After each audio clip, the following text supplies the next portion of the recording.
Hari Om, Namaste, very good afternoon everyone. Welcome again to my YouTube channel GK Law Classes. So in the previous lecture we have started with the Domestic Violence Act of 2005, in which we have discussed what constitutes domestic violence under the 2005 Act. So for all those who hasn't seen that video, you can check out that video on our page, that is GK Law Classes. So today is going to be the part 2 of this DV Act. So we are going to cover this particular Act of 2005 into 3 parts.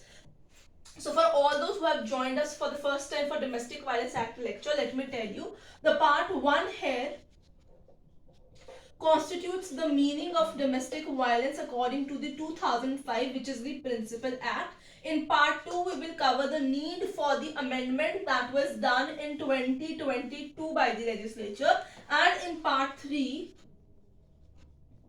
we'll cover the rest of the DV Act from section number 4 to 37, and only those important sections would be covered in that video. So today we are going to study about why an amendment was introduced in 2022, what was the lacuna that was felt in 2005 Act, right?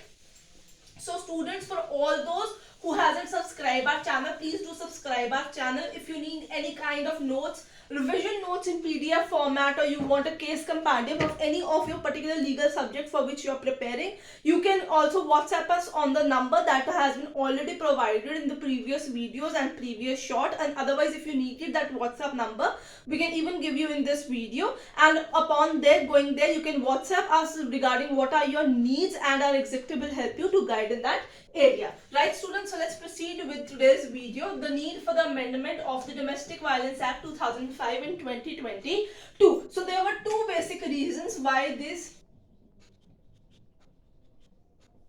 amendment was introduced. So now this particular act is known as Domestic Violence Amendment Act of 2022. There was certain kind of terminologies that was not properly mentioned. It has a lot of repercussions there. The particular words were like, there was no mention of, first of all, there was no mention of live-in relationship, right? So two जो मेजर आपके reasons हैं वो हम in between ही video के discuss करेंगे. But first of all, there was not mentioning of certain words. There was actually not an harmonious construction of certain words into the principal act, which leads to further repercussions and which leads to misusage of this particular act. So first of all, there was no mention of a live-in relationship, because of which there was no mention of live-in relationship. So the couples, those who were in live-in relationship, could not approach the court for the violation they suffer from the hand of the oppressor. Next, the definition of adult person. Now the adult person only till the amendment till 2021 includes the adult male person. It does not include any other relative of that male person, means a husband. It does not include sister-in-law. It does not include a mother-in-law. So it only includes the adult male person. Most of the time, as an oppressor, husband was seen there. So there was a kind of a lacuna into the definition of the adult person. There was no mention of live-in relationship, and even there was no classification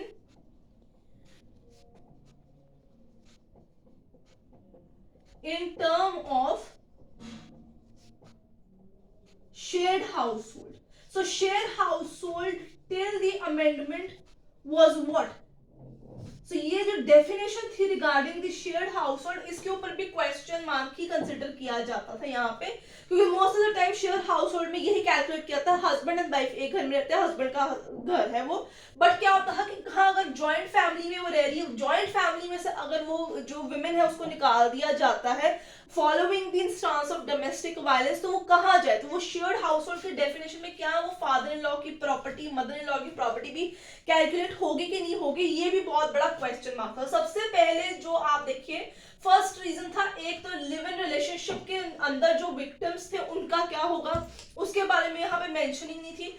एक definition of adult person जो आपकी थी, इसके अंदर काफी lacuna था, क्योंकि इसके अंदर बाकी father in law, mother in law, sister in law, brother in law, उनकी इंक्लूजन नहीं हो पा रही थी, जिसका सिर्फ हस्बैंड को ही एज एन ऑपरेटर कैलकुलेट किया जाता था.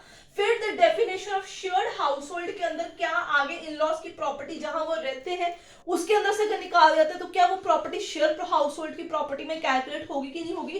तो इन तीनों पॉइंट्स के अंदर काफी डाउट थे, बट टू मेजर रीजंस जो आगे चल के 2020 में सरकार को दिखने शुरू हुए, तो हम उसकी बात करेंगे। एक तो ये आपके फर्स्ट रीजंस में कैलकुलेट हो गया कि ये तीनों चीजों के अंदर हमारे पास कहीं ना कहीं लैक्यूना फेल्ट हो रहा था। अब हम आगे चलेंगे सेकेंड मेजर रीजन की तरफ, right.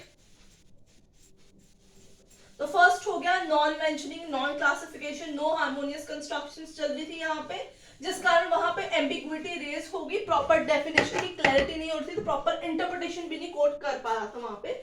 So first of all loop holes और लैक्यूनास कब इमर्ज हुए, ये चीज आपको देखनी होगी। So basically the lacunas emerged during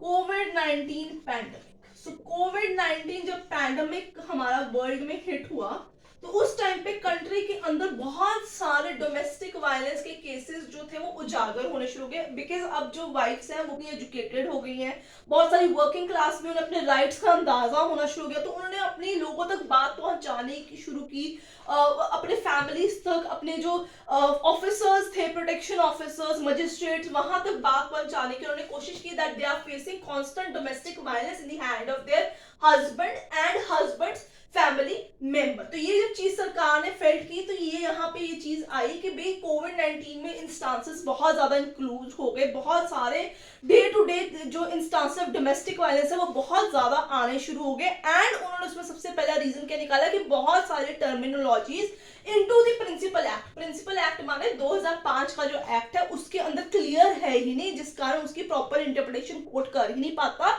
और जो एग्जैक्ट ऑपरेसर्स है वो जो है लॉ की आईज में से बच जाते हैं, उनको सजा नहीं मिलती, एंड विमेन साल बार साल जो है वो वायलेंस का शिकार होती रहती है, उसको घर से निकाल दिया जाता है, उसको कोई राइट दिया ही नहीं जाता, बस वो सफर ही करी जाती है।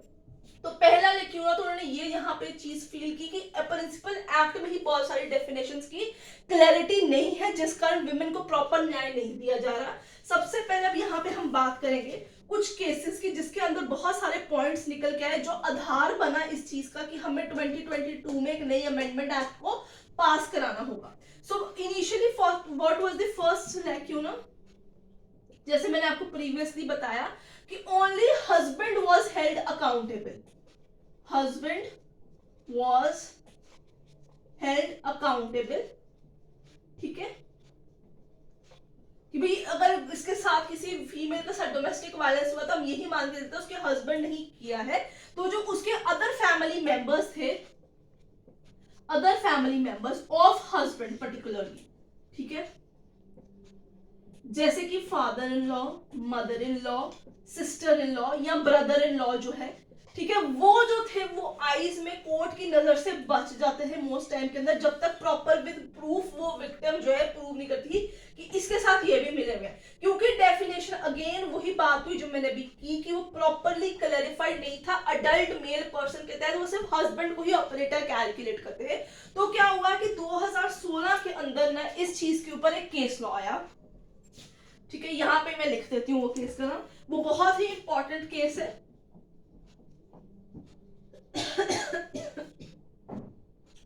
केस का नाम है Hiral P Harsora versus right Kusum Narottam right Das Harsora. ये केस की जजमेंट आई थी 2016 में, ठीक है, जब अभी की प्रेजेंट गवर्नमेंट फर्स्ट टर्म अपना ले रही थी।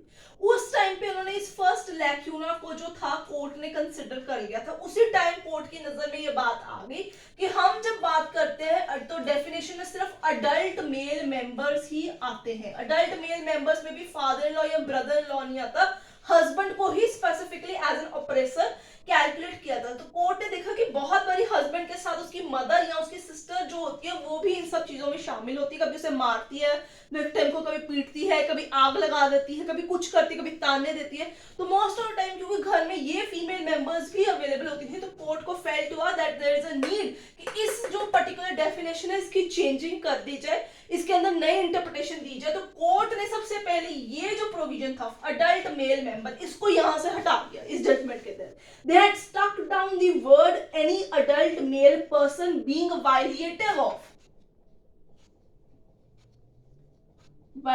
Of article 14 of the constitution of India.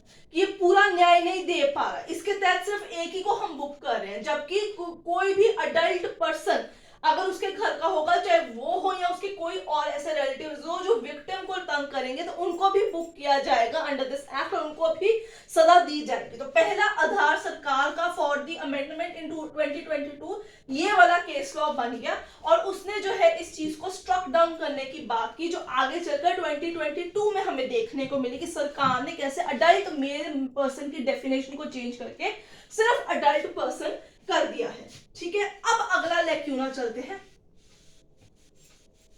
तो ये दोनों केसेस के आपको नाम याद रख लूंगे क्योंकि ये आधार बने सरकार की, इन्होंने मदद की आगे चल के 2022 में अमेंडमेंट लेके आई, तो सरकार ने इन केसेस का हवाला भी दिया कि भाई ये केसेस हमारे आधार बने, क्यों हमें जो है फर्दर आफ्टर कोविड-19 हमें ये पर्टिकुलर अमेंडमेंट लेके आनी पड़ी इस एक्ट की, क्योंकि ये एक्ट कहीं कहीं पॉइंट्स में जस्टिफिकेशन नहीं दे रहा था। Second lacuna, shared household term.